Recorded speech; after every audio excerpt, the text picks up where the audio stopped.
Hey, Green Machine friends and fans of fun. We have a lot of comics to get through. We had our event this week. It was exciting for those of you that turned out. And then what else happened? Well, Comic Con just happened. Yeah, our good friend Al, who was sitting over on the couch over there, brought me a Stan Sakai, Oh yes. Usagi Yojimbo sketchbook, and a whole bunch of other stuff. Al, you loved Comic Con, huh? Yeah, it was lots of fun. Nice. Nice. Glad people are having fun. Oh, what did he bring us? Oh, yeah, he brought us a bunch of stuff. All the goodies. What Al brought us and we're able to now sell. We're going to be selling these in the store, but there's a. Oh, Campbell. man. It's a Autographed by glow-in-the-dark. Campbell. Oh, this is a glow in. This It's is a a glow glow, Yeah, in the that's the dark. glow in the dark one. glow in the dark Captain Marvel by Campbell. Signed and autographed. Oh, wow. This is a Comic Con exclusive. Mondo cover, yeah. Yeah, Mondo, and there's only 500 of these. That's dope. And Scotty Young, Miles Morales, Spider-Man. Oh, man. Wow. That looks amazing. Who did this Rogue I'm one? sitting here looking at them. Who did Rogue, Al? What's that? Who did the Rogue one? Oh, I don't remember off the top of my head. This is a 3000 print Yes. featuring Rogue. Oh, Uncanny 21. Okay. Does this one glow too? It looks like it glows. We also got some pens in there. I can't quite display them right with you, but yeah. And we have pins too. So we're gonna have some Comic Con exclusives on sale here in the store.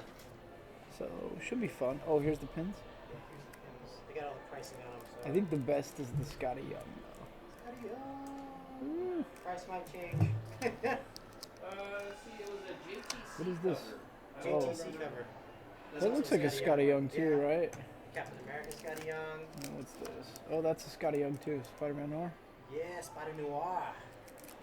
Cool. Okay. Thanks, Al.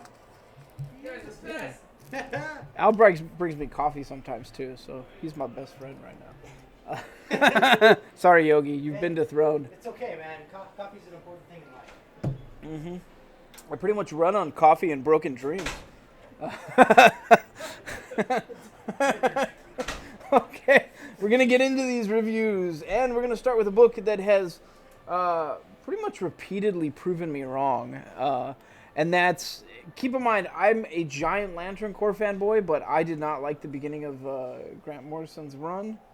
However, I think I didn't identify with the art. It has really won me over lately, and this is no exception. This sort of centers around, radio frequency creatures. And it's hard to discuss that without spoiling it. But there's a couple superheroes involved, one with radio frequency powers, and then there's like radio frequency space creatures. So, yeah, Grant Morrison's weird. He's just generally he's weird, and his stories are like that. They tend to be self-contained weird, but they're always entertaining, and this really isn't an exception. I had a pretty good time with this. I don't know, the art feels different. I think it's still. Oh, it's not. It was Sharp before, wasn't it? I think it was Sharp Yeah, before. William Sharp. Yeah, and now it's Kamanakoli. At least for the annual.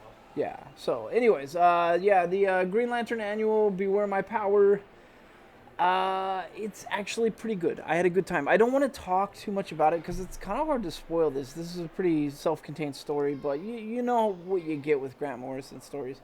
So yeah, go pick it up if you're a Lantern Corps fanboy. It's pretty good. Next is something I was totally excited about, and that's TMNT City at War. And now, if you don't know, there's a character named Jenica who has been dating Casey Jones for some time, and in, I think, 2 comics ago, she got shot. No, she got stabbed. She got stabbed, and so they had to save her life, and the way they had to do it was one of the turtles had to give her a blood transfusion using the ooze to, like, speed up her metabolism. So she transformed into a Ninja Turtle. Yeah. Why have they not been doing this all along? I don't know, but she's already got ninja powers because she's already in a clan.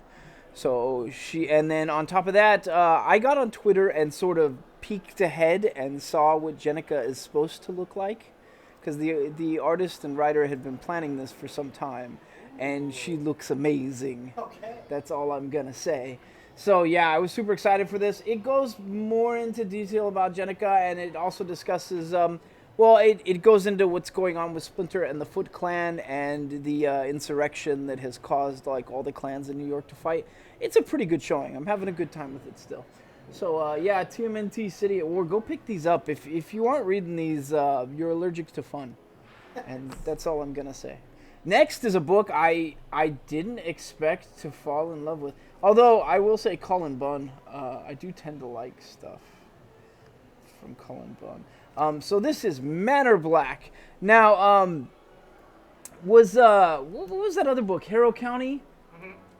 Is this by the people who made Harrow County? Do you know, Al? I think it is. I have a sneaky suspicion it is. The art is very similar, and the storyline is actually... it's weird to say this because it's a horror comic, but the dialogue is filled with a lot of life. It was a really good showing for a horror comic, and... oh, hi. So yeah, real life comic shop, and we always wind up with very loud customers. It feels like these days. Okay, so we checked into it, and Manor Black is indeed by the same creative team that made Harrow County, which makes sense. The art feels really similar, and more importantly, the dialogue is spot on. It's weird to say this, but if you go read Harrow County and you go read this one, there's a good amount of fun to the dialogue. The dialogue feels really exciting, not forced. It flows well, and it just feels like a really good horror story. And they're certainly setting the stage. This centers around a guy who, well, he's kind of a sorcerer, I guess you could say, or a wizard of some kind. And he's got a big hourglass in his basement, and the hourglass is filled with blood. And there's only so much blood left. And he goes downstairs to this basement. I think it's a basement. It might be a mausoleum. But he finds a room of, like, other dead relatives. And they're all talking to him, whether in ghost form or in, like, corpse form. And it goes from there. So there's a good amount of mystery here that I don't fully understand, but I am excited to learn about. Anyways, so that's Manor Black #1. It's $3.99 from Dark Horse, and it's a really good showing. So I think you should really check this out. Next is a book that, man, I really had a good time with it this week. And even though we need to discuss how it still has not wrapped up what's going on, and that's Conan the Barbarian. If you don't know, Conan has the following problems always. Number one, a cult centering around a blood god. Number two, a cult centering around a blood god. Number three, a cult centering around a blood god. Number four, drinking. And number five, a cult centering around a blood god. That's all his problems ever are, it feels like. And this is no exception. So yeah, he's been dealing with this particular cult since the first issue, right? That was 8 months ago. So they still haven't wrapped it up. He's still sort of dealing with a bunch of flashbacks and stuff like that. But keep in mind, that doesn't mean you shouldn't get involved with this. So in this particular issue, his flashback is he goes back to his old town, only to find that his old town, like everyone that he grew up with, has been sort of possessed by a dark wizard. A dark whisper and a wizard, and instead of worshiping Crom, because he brings up Crom, and they all say, "Oh, we don't worship it anymore. We worship the Black Ring." And yeah, it was a great showing. I loved it. More importantly, I love the fact that at one point the wizard that's doing all this, because you know there's always a wizard involved in Conan. The wizard that's doing all of this. His name is said, and Conan's like, I don't even know who this is. he just like brushes it off, because that's all he ever gets. All Conan ever does. All you need to know about Conan the Barbarian is he drinks, he adventures, and generally when something dark involving magic happens, he screams and runs away, and then deals with it later. And that's pretty much the recipe for a Conan thing. I mean, he does kill it eventually, but often he like runs off and he's like, ugh, Stygian wizards. What's going on here? Gotta come back to this one. So at any rate, it was a really good showing. I had a fun time with it. Go figure. It's Jason Aaron at the helm.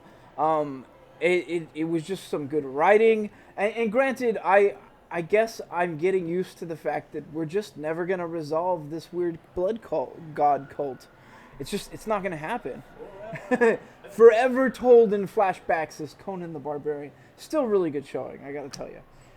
Next is Black Panther, and I was super excited for this until I realized we're still dealing with the intergalactic empire of Wakanda. Granted, he has made it back to Earth, so that's at least something, but it's still this intergalactic empire of Wakanda, which is not a storyline that I've cared much for. It hasn't been what I wanted it to be. However, that kind of changed with this issue, because this issue, honest to God, felt like 80s sci-fi is what it felt like. It felt, I got like a bunch of Last Starfighter vibes out of it. The art is just to die for. I mean, the art has always been a good showing, and in this issue, it was exceptionally so. It was so good, the art.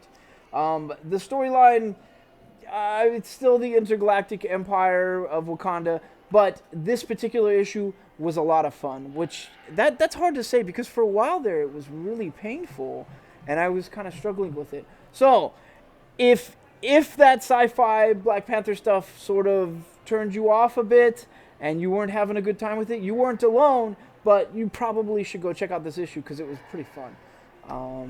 Next is The Avengers, Earth's Mightiest Heroes, and this is Challenge of the Ghost Riders, Part 1. Now, yeah, good old, it's Robbie Reyes, right? Robbie Reyes. Johnny Blaze is supposed to come out, I think, in October, right? I always get, yeah, it's Robbie Reyes. I always get my Ghost Riders confused. So Robbie Reyes has the vehicle called the Hell Charger. Now, if you don't know, the Hell Charger is possessed by his uncle, who used to be a serial killer. So, you know, great family this guy comes from. Anyways, the Hell Charger is pretty much a pain in the butt and has been acting up lately, and more importantly, tried to kill his brother. So Robbie's not having it anymore, and he's pretty much decided he's going to try and kill the Hell Charger. But he can't. Every time he, like, beats it up and buries it in the desert, you know, it shows up at his house. So, yeah. Because it's demonic. Who knew, right? Like, I mean, it's got hell in the name, yeah. right? The Hell Charger. Oh, maybe you could just, I don't know, Carfax that thing before you buy it. Anyways, so he wants to get rid of it, and that pretty much puts him on a collision course with the other Ghost Riders, because the Ghost Rider needs a vehicle. He needs a vehicle. You can't be Ghost Walker. I mean, that does sound like a baller name. Ghost Walker Texas Ranger. There you go. Kick to the face. Anyways, so that's all I can tell you about the plot. One thing I do love is Blade in this. Once again, Blade on the Avengers team is so good, because he says everybody else, I love dialogue in that everybody else will dance around certain subjects, but he's like, really, I don't care. Like, I don't care about you. I don't care about your car. Like, I love everything about it. So, yeah. Blade, you are a perfect fit for the Avengers team. So, is this Jason Aaron too? This is Jason Aaron too. It's a great read. It's a really, really, really, really, really darn good read. Go check it out. I'm having a great time with it. More importantly, what an amazing cover this is. Yeah. That cover looks great. Got everyone in chains. It does. So, anyways, you need to go read Avengers Challenge of the Ghost Riders Part 1. That's Avengers number 22. It's a great read. Oh, Powers of X. Oh, Powers of X. So, we discussed last time the House of X and what Xavier was doing with the island Krakoa and gathering all the mutants. This one tells a timeline that is not entirely explained, but it basically goes on about, well, the Dream, which is X-Men Year One, and that's Charles Xavier, you know, dreaming of a future that's better for mutants. And then X1, which is the X-Men Year 10, The World, and that's Xavier with Wi-Fi Cerebro on him. It's clearly Wi-Fi Cerebro. But really, we've talked about this, and I think the reason that they put that big round Cerebro thing on his head is so that his head is big, because you can be like, check out the big brain on Charles. Must be he's smarter now. He's smarter because his head is bigger. Next is X2, and that's X-Men Year 1, The 100-Year War, and that centers around Nimrod, who is a... I can't remember what he is. He's like the cyborg robot. He's a robot. He's a robot who's trying to collect the consciousness and memories, historical documents of memories and experiences of all the mutant kind. So yeah. And then there's X-Men 1000 Year War Ascension, and that one's still a little vague for me. So basically you have all four of these timelines sort of converging to explain how things have happened, how things are happening now, and what they're going to lead to. And it was pretty interesting. I wasn't bored with it. I had a pretty good time. The art was amazing. There's a new character. She has a giant sword, and I really like that character. To be, if I'm completely honest. However, I will tell you that as good as the Powers of X were, it was not like that House of X #1, which was just absurdly cool. So it's still a pretty good showing, and if you need more mutant stuff, which I imagine after reading House of X you will, this is a pretty good showing. Keep in mind, there's Hickman is still doing this whole weird. I shouldn't just say Hickman. It's Hickman and Silva, and D and Benedetto and Gracia. I'm gonna butcher these names. I'm sorry, but they're still doing this weird thing with all these characters. That's the mutant language that Xavier has imprinted on all mutants that are on Earth. And it's basically, there's a way to decipher this and find out what it says. And I think Dragonvine, the comic shop, who we're friends with that guy, that owner, Dragonvine was putting out an actual list, what is it, cryptograph list or something? Something that translates the whole thing. And I think he had most of the letters figured out. So, yeah. So this is, it's a really good read. It's a really good read. If you like X-Men, you like mutant stuff, go pick this up. It's great. If you really dug that House of X, go pick it up. If you're still on the fence, come through. We've got a few more House of X that we just picked up, and we still got Powers of X, and it's not too late to get on board with this. It's a really good read. I'm actually looking forward to this. Next is City of Bane, Secret Files, and I need to gush about this, because we had a Secret Files last year, right? And we got the first appearance of the Platinum Kryptonite. Do you remember that? It was Batman was reaching his limits, he felt like, and Superman hit him up, and he was like, look, this is an impossible metal forged in an impossible tiny star that I pulled out, and when you touch it, you will be given all the powers comparable to mine. And he was like, well, I don't know if I do this. And I think he even calls up Alfred on the intercom, and he's like, Alfred, am I good enough? And it was really cool, but I was like, whoa, Platinum Kryptonite. And this Secret Files is pretty cool too. So it says City of Bane, and it does center around the villains doing villain-like stuff. More importantly, Batman does some different stuff in this. There are some new weapons that I haven't seen him use before that were kind of cool. But this whole story centers around the different villains and stuff that's happening. I'm not entirely sure that everything is happening in the City of Bane. I think most of it is, but one of the stories seems kind of an offshoot, so I'm not entirely sure. But Batman Secret Files, if you need more Batman, trust me, there is a lot of it this week. You really can't go wrong with this. There is a lot of Batman this week, like an awful lot. I kind of think that's the theme for the week. So Secret Files, the first one, the foil, Yeah. is still available to order. Yeah. Are you serious? Yeah, it came out on October 31st. Man. Halloween. You can still order Secret Files #1, and you should, because it's a foil cover, and it's got the first appearance of Platinum Kryptonite. Was that the first appearance? I think it was. For me, it was. I don't ever remember a Platinum Kryptonite. Next is Star Wars Galaxy's Edge, and this centers around one of my favorite Star Wars characters, and that's Dr. Aphra. More importantly, it's got Dr. Aphra's evil versions of C-3PO and R2-D2 in it, and they steal the show. But they go to a location that I remember from the Knights of the Old Republic storyline, and that is the Sith homeworld. Oh. Yeah, I think it's called Murano, something like that. But they go there and they deal with the Sith temple on the Sith homeworld. So that was really interesting to see, and they're doing it to loot an artifact. But I don't know if that, I'm sure that plays into Galaxy's Edge, but I need somebody who has been to Galaxy's Edge to tell me if Dr. Aphra is involved in that storyline at all, because I need to know. I mean, I know she's in the comics, and I know the comics are part of it, but I really want to know if she's involved in that storyline there. I think we're talking to a select few people Yeah. that even know who Dr. Aphra is. Yes, that's probably true. What do you get with this comic? Well, you get a ton of Dr. Aphra, and she's a very back and forth character. She's, I wouldn't say good.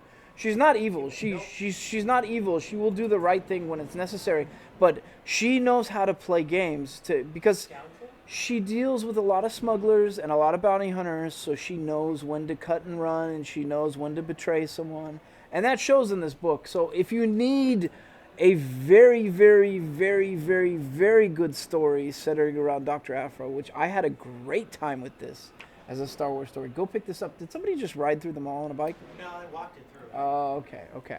Anyways, so yeah, Star Wars Galaxy's Edge #4 is a great story. I'm actually shocked that all of these Star Wars comics are this good. The next book we're going to review this week is Captain America. Oh. At least the store is active today. I mean, can't complain about that. Nope. Okay, so next is Captain America #12. And I really love this book. It's difficult because I can't spoil too much. What I will say is that Peggy Carter helps Cap come to the conclusion that maybe America doesn't need Cap right now. And that's a sad thing to say, but I mean, after, what was his name? Commander Supreme? Captain Hydra. After Captain Hydra, Commander Supreme, or however you want to call him, Cap's had so many issues. Obviously, he's been dealing with the hate and the fallout from all of that. He's been in jail. He escaped from jail with the help of villains, and then ultimately got betrayed by the villains, and it was the funniest thing ever. So this, one thing I'm going to say is, while that is a sad notion, something else might be happening with this character, and it's a really cool showing. I think you need to go pick up this issue if you're a Cap fan. If you're a Marvel fan, I think you should pay attention, because this is super fun. I had a great time with this. I'm thinking of picking it up myself. It's that good. And we have a whole bunch of covers. Like, there's an Alex Ross cover, there's a Tedesco. So clearly Marvel knows that something big is going on with this character right now too. So yeah, come pick this up. It's great. That might actually be my pick of the week. I'm not entirely sure right now. Yeah, I think it might be Cap. Over what? Powers of X? Yeah, I think so. Oh, wow. Yeah. Okay. I would put up pictures of all these different variants. Yeah. So let me get through the whole thing before I say, but I had I think the best time with that Cap. Yes.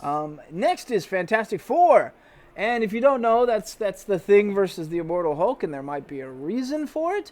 But basically, Ben Grimm finds out that, once a year he sheds all his rocks and skins and becomes normal for, I think, 24 hours.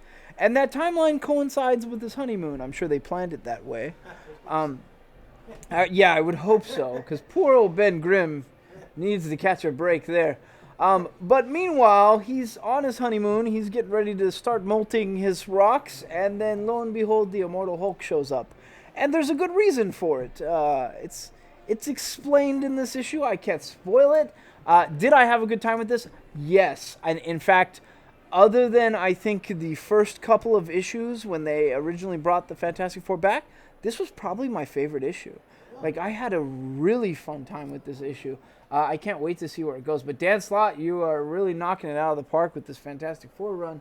And this one was a really good read. I had a great time with it. So if you're a Fantastic Four fan, or if you want to dip your toes in some Fantastic Four, or you're a Marvel fan that's looking to pick up on another good book, you really can't go wrong with this issue. It was great. I got to chime in right there. So it's got a little plug in there for the Future Foundation. It does. There is a separate story involving the Future Foundation in it, and it was okay. I don't want to say it was a great story, but it was pretty good. Next is Killers, and this is the Valiant universe. And more importantly, we know there is a ninja in the Valiant universe, Ninja K, or Ninjak. Ninjak as he's called. This actually centers around Ninja G and Ninja J, I think it is. Ninja J and Ninja G, which are two characters that have popped up occasionally but were supposedly killed and, were kind of on the run. And so that's what the series is going to center around, those two ninjas from the Valiant universe. More importantly, it was a pretty good showing. Like, I had a good time with it. The art was, I got to tell you, I don't always identify with the Valiant art. And I was kind of on the fence with it. I don't know. I get iffy about Valiant art. I always feel like they should just use a little bit more ink. But it's still a pretty good showing. So Killers #1, I'd say go pick this up. It's by Claymore and Fernando Dagnino. Go pick this up. It's a pretty good showing. Next is the wrap-up for Batman Who Laughs. That's Batman Who Laughs #7. And I think everybody is holding their breath for this. Yeah. Was it good? Is the ending good? It was great. Right. Oh my God, it was so good. And we need to talk about that last issue because we couldn't spoil it at the time. But what happened was Batman sent Commissioner Gordon and his son, James Gordon Jr., to a secret armory that he had that he didn't think Batman Who Laughs knew about.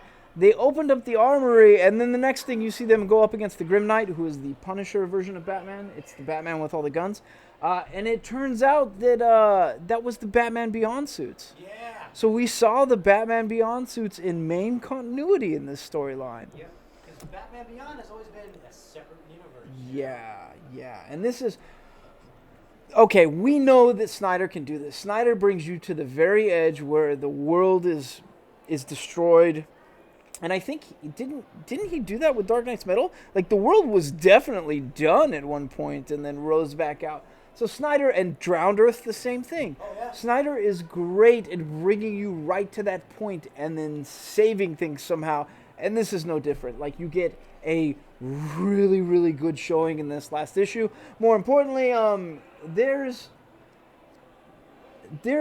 the best Batman. I don't want to say best because there's a lot of good Batman monologues, but there is one of the best Batman monologues at the end of this story that centers around what a bat is and what its place is in nature and how that pertains to Batman.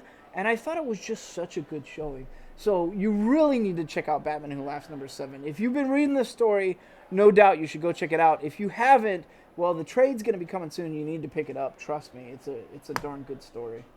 More importantly, Batman Beyond the mainline universe. Oh, yes.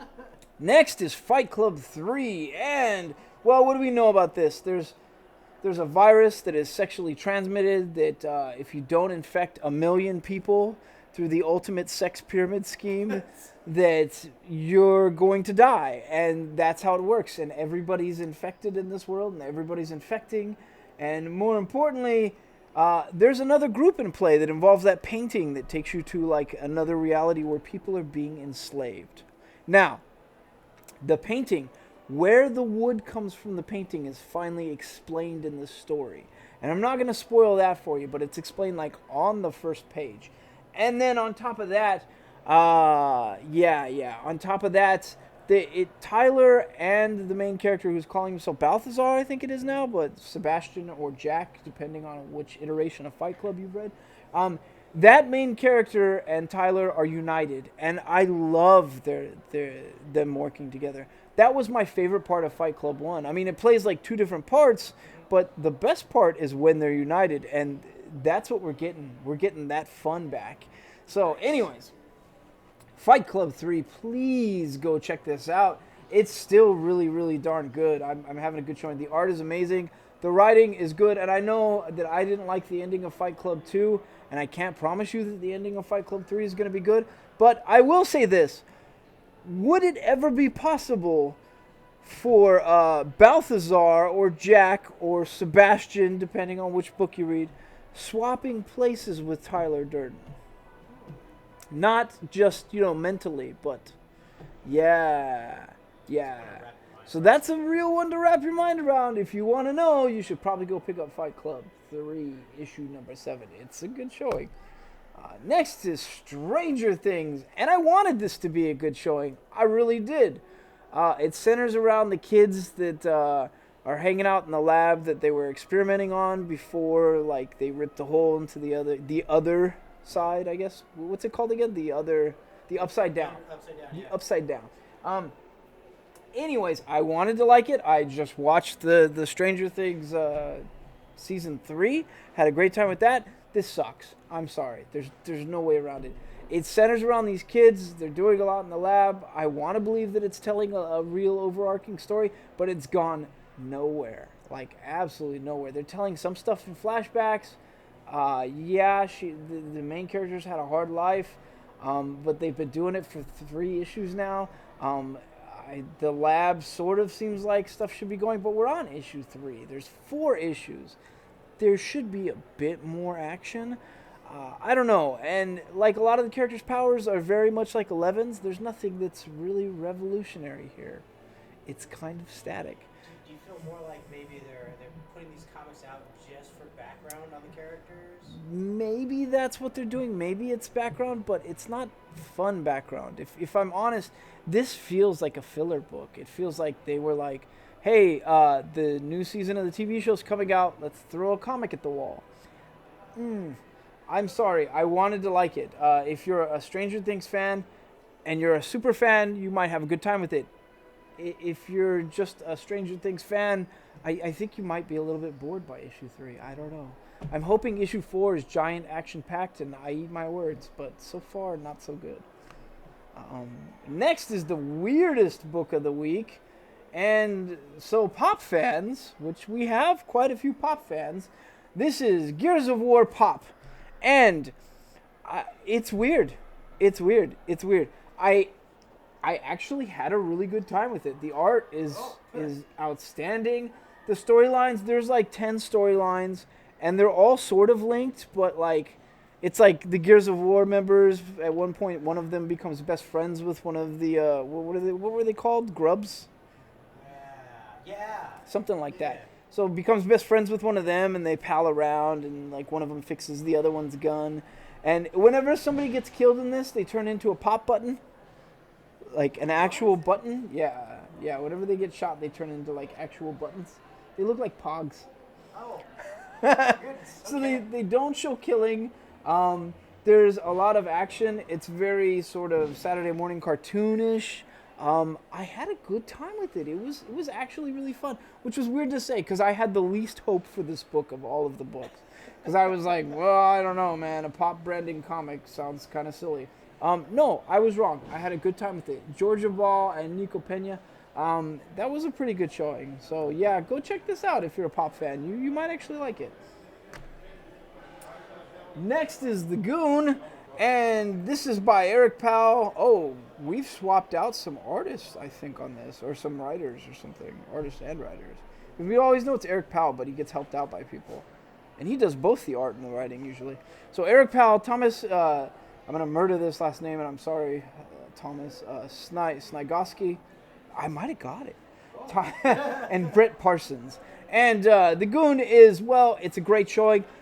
Everyone in The Goon is always like centering around like him dealing with supernatural stuff, having to be a knockaround guy and go deal with stuff. He hangs out at a bar, and it's sort of old-timey. It's not sort of. It's completely old-timey.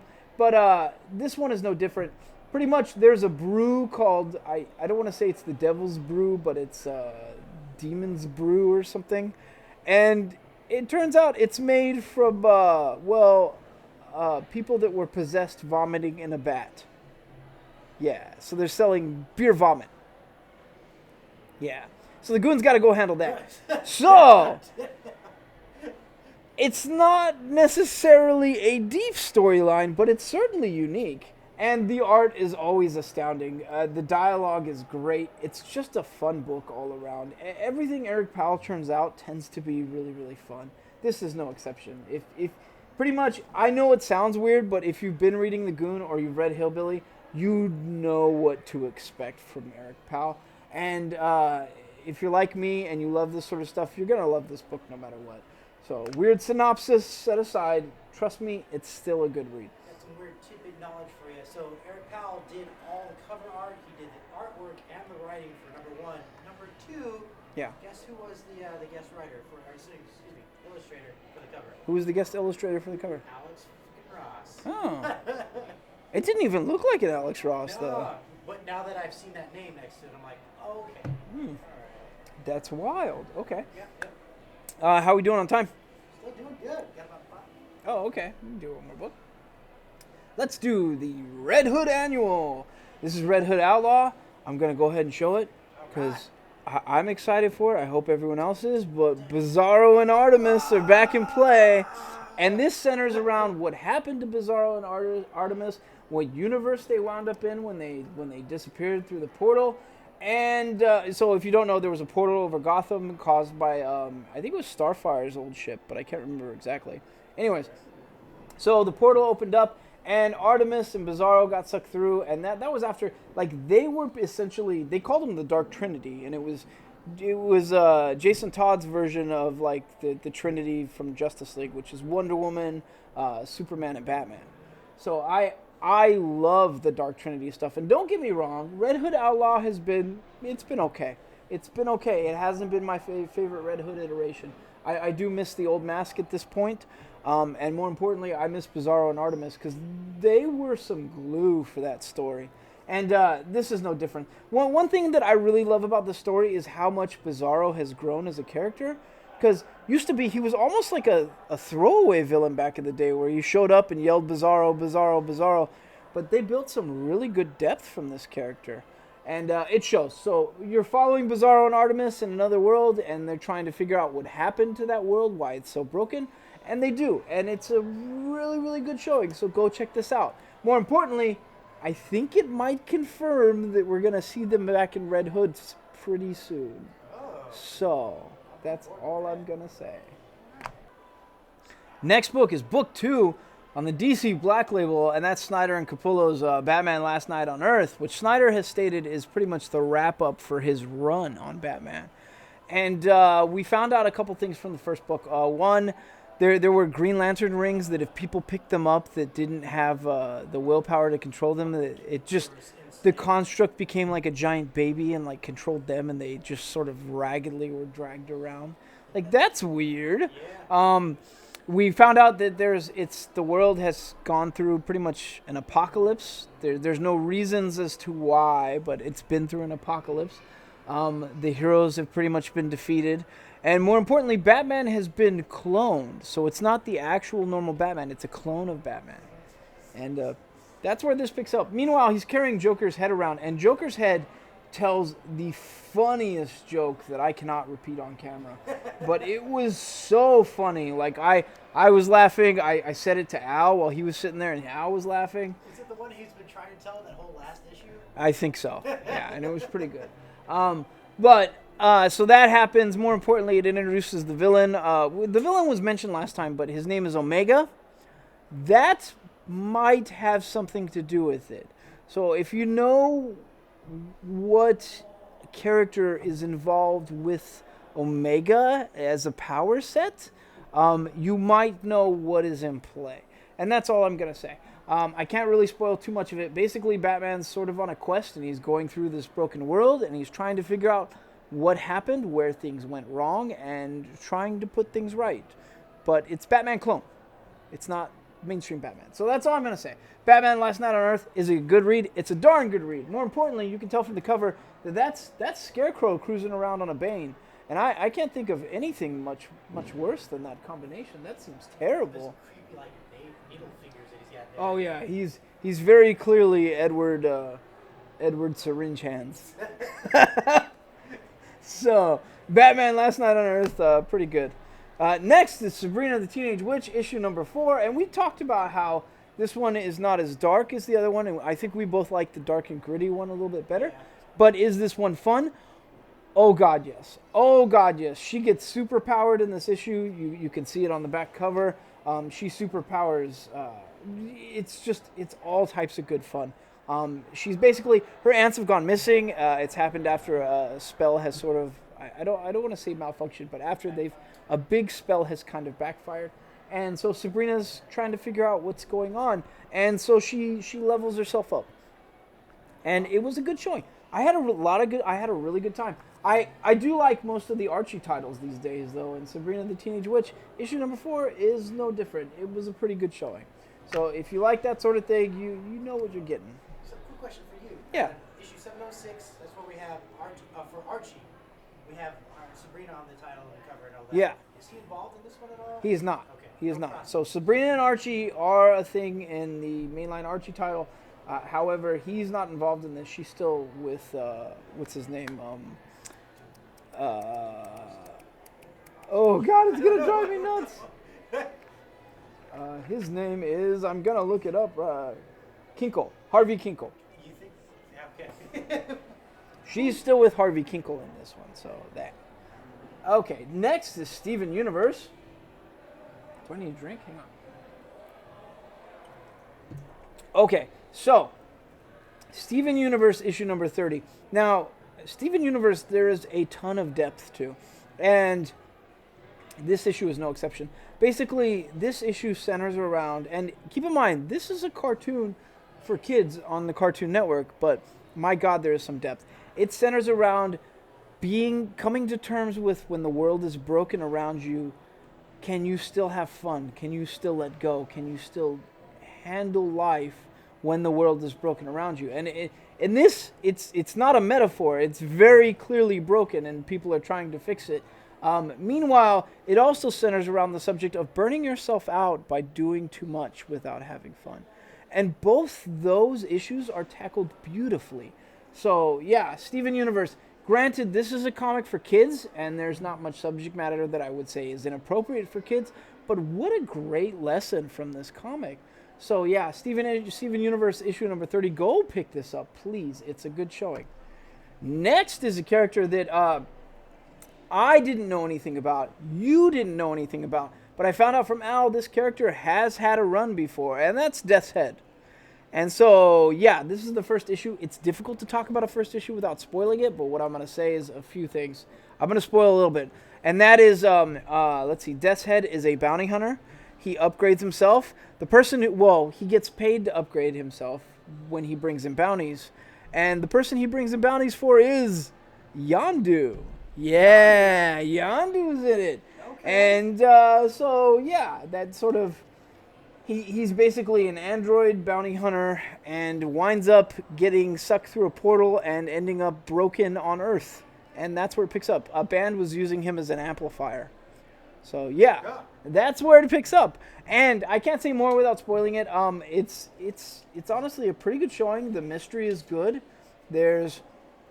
Yeah, I don't want to spoil that either. Should I throw in some Master of Puppets, some Metallica when I'm... You should. Okay. You should. This is a very metal book. Very super metal. I mean, let's be honest, okay? Death's Head as a character is totally edgy. This is the edgiest of edgelord edgy I've ever seen. In fact, if he was red and black, that's the only way he could be more edgy. But Death's Head, is it a good showing? Yes, I had a pretty good time with this. It's a number 1, so go check it out. Now, is it the most deepest storyline? Is it going to be like Immortal Hulk deep? No. It's a bit fun. The storyline's not fully explained, but it's not super deep either. Am I having a good time with it? Yes. So go check it out. Next is, oh God, is this one good? This is the annual for Justice League Dark. Now, we know that the magic system has totally been changed because the Lords of Order were trying to destroy the magic system as a whole and pretty much make it like null and void so that only they could control magic. And that was because that primordial magic was like coming through and destroying things. I think his name is the Upside Down Man. But anyways, so they've been dealing with that.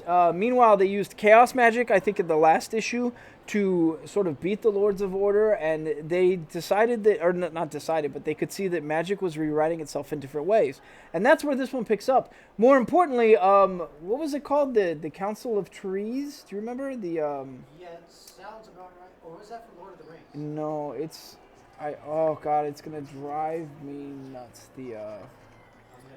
The Parliament of Trees, that's what it's called. So the Parliament of Trees, which is pretty much Swamp Thing's like, it's like his boss. So the Parliament of Trees during, what was the event? Was it the Witching Hour. During Witching Hour, the Parliament of Trees was burned. and that affects like all of the green all around the earth. So there's a new parliament, and the new parliament is called the Parliament of Flowers. That was never resolved, so they're going into this right here. So pretty much Swampy has lost. Like the green is not happy with Swampy, so he's losing some edge. And meanwhile, there's a new herald coming out to represent the green. And if it's a Parliament of Flowers, this person might be made of. There you go. Oh, wow. And it was a really, really cool showing. You just got to go read it. This honestly, this issue reads like poetry. The art is beautiful. It involves death and loss and mourning. It was a really, really deep and moving issue. More importantly, you get a lot of issue for your money. For $4.99, this annual is almost trade thick. It's a pretty thick issue. So go check this out. Don't even hesitate. The art is good. The storyline is great. There's a lot of depth here. That's Justice League Dark Annual. Good showing, guys. Next is Rat Queens. We haven't checked in with the Rat Queens in a while. So their city, Palisade, has been taken over by a king, King Gary. That's an obnoxious name for a king. King Gary is taken over. King Gary has helpers who are all named Gary because King Gary loves King Gary. And the Queens have to deal with that. More importantly, they get to reunite with some of the old members of the Queens. They have new members that are sort of taking stage. So if you don't know what Rat Queens are, the way I would sum it up is Rat Queens is a D&D campaign if everyone cursed, drank, and slept around and had a good time. Like a really, really wild adult time in a D&D campaign. And that's pretty much Rat Queens. It's so much fun. And every time I pick up one of these, I have such a good time. So you really got to go check these out. If you like fantasy, if you even slightly like fantasy, go check out Rat Queens. It's so good.